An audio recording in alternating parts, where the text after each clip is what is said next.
everybody, thanks for checking out my third Do It series video. I've got a bait for you guys here today that over the last 6 months or year has become one of the latest, greatest, hottest new crazes in bass fishing, and it is the larger style dice baits. You know, we've had the smaller dice baits out for a couple years now. They catch a lot of bass in their own certain niche situations, but for some reason this larger style dice bait has caught a ton of fish over the course of the last year.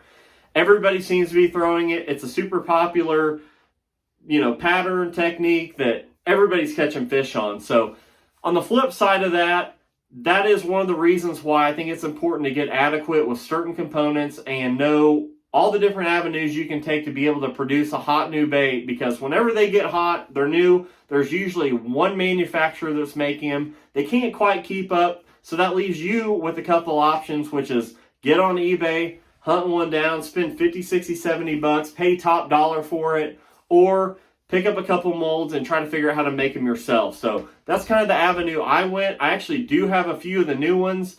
They work great. Nothing wrong with them at all. But it is fun to be able to experiment with them and make your own colors and add things to them to try to kind of stay ahead of the curve a little bit. So like I said, I've got some of the old original ones that are only 6 months old at this point.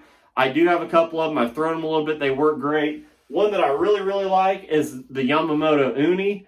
This bait right here works really, really good in the Table Rock area. It's a little bit smaller than all the other sizes, so it works really, really great in my area where the water's really, really clear. But I think this summer when the water warms up, I think this larger style is going to absolutely catch them. So, like I said, I've got several different versions of it already made up, and I want to share that with you guys. Like I said, I can't reiterate it enough that whenever a new technique comes out, new bait, sometimes you can stay ahead of the industry and be able to produce them yourself just to be able to have something to fish with. As a tournament fisherman, you need to be able to stay up with the current trends, and creating your own baits is something you can do to be able to stay up with the trends whenever things aren't readily available. So I'm going to show you guys how I go about building one of these from scratch. Like I said, there's several different ones out on the market. If bait building isn't quite your thing, or you don't want to invest in a mold or something for this technique, there are several different ones out on the market now, and they're all great. I'm just showing you guys how to go about building your own and putting your own creative spin on it. So the way I went about doing this was I picked up a Do It Molds cannonball sinker. This is nothing more than just a catfish sinker. It comes in a 1 ounce, 2 ounce, 3 ounce, and even a 4 ounce, large size. I was actually a little bit afraid of the largest size, but they actually turned out really, really good. So the key to pouring your plastic into this mold is just getting your plastic hot, using just a regular Pyrex. You don't really need to use an injector, and getting your plastic hot and just pouring it right into the cavity of the mold. Super self-explanatory, nothing complicated, but there is one little key and a little tip I'll offer up.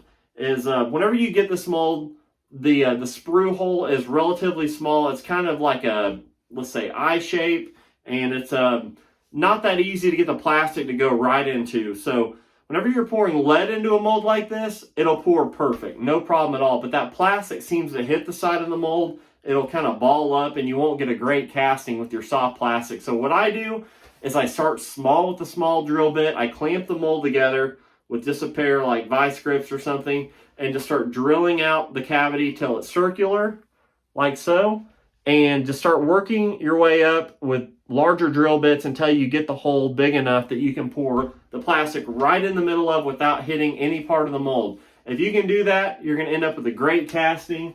It's going to end up just like this, just a perfect round ball, and then it's going to be left with the eye for the sinker, and then the sprue, and you just simply cut that off, and you're left with just a perfect round ball. So, like I said, super, super, super self-explanatory. Nothing's too complicated here, but that's the mold I use for the larger style ball to get the bait started.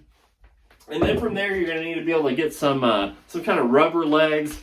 Do It Molds makes a medium round filament rubber. It's just a round rubber. It comes in a roll like this. I usually cut it to about 5 inches long, and then peel them all apart, and then just get the largest needle that you can possibly get. They make leather threading needles that work great. I just got the largest needle that I can get, and I just simply put my my silicone through there, and just simply just thread it right through the middle of the ball here. So as I mentioned before, you can use all kinds of different silicone if you want the larger profile. You can even get some heavy round rubber, and it puts a very big profile on it. You can even use old skirts. I've got an old Star Flash skirt here. It's a medium-sized filament round rubber, and you can just pull strands out of it, put it through the eye of the needle, and just get to threading. So like I said, nothing's too difficult here, and the possibilities are endless. Like I said, you just thread it through the needle there, and then just pull it right through the bait in whatever pattern you wish. You can add all kinds of different accents to it. You can do all kinds of different colors. I've actually seen some wild homemade colors here, but as you can see there, got a white strand in there.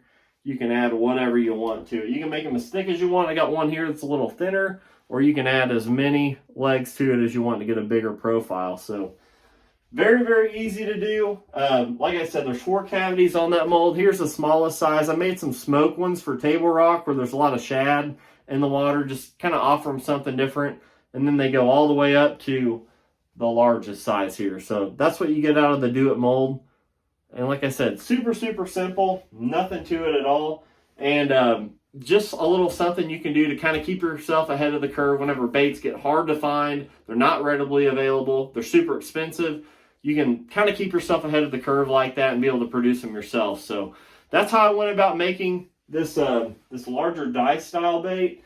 And on top of that, whenever you break one off, it doesn't hurt as bad either. So just a great way to go about doing it. So just kind of a quick rundown on how I went about kind of making my own homemade one. And as I said before, if you're not into bait building or you don't have the time to do this, man, there's all kinds of different ones out there on the market now. But for the sake of this video, my point is whenever baits are new, they're hard to get. It's definitely worth being aware of all the different molds that are out there and all the different components that you can put together.